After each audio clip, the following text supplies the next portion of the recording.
Après ma vidéo concernant la chirurgie des amygdales, il y a plein de monde qui m'a demandé mais c'est quoi la différence avec les végétations? Je vous explique. Les végétations, elles sont situées en arrière des fosses nasales. Et pour la majorité des gens, elles sont petites et elles ne dérangent pas. Le problème, c'est que quand on a des infections chroniques, elles peuvent commencer à gonfler. Et plus elles gonflent, déjà plus elles peuvent gêner la respiration, mais aussi plus elles deviennent un foyer infectieux, c'est-à-dire qu'il y a plein de petites bactéries qui vivent dedans et qui peuvent faire qu'on se paye des sinusites ou des otites ou des rhumes à répétition. Alors on les opère souvent en même temps que les amygdales parce qu'autant profiter de l'anesthésie générale pour faire les deux. Et on le fait chez les personnes qui ont une respiration buccale, qui souffrent d'apnée du sommeil ou de ronflements importants en raison de ces végétations qui sont trop grosses.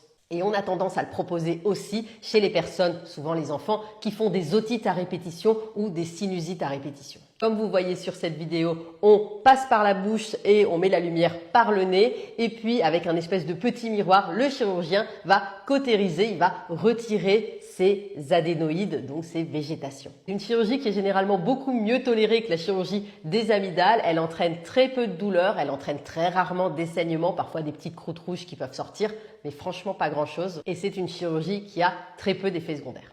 Voilà, j'espère que cette vidéo, elle aura permis d'éclaircir la différence entre la chirurgie des amygdales et la chirurgie des végétations. Si vous avez des questions, n'hésitez pas à les poser en commentaire. Bonne journée à tous!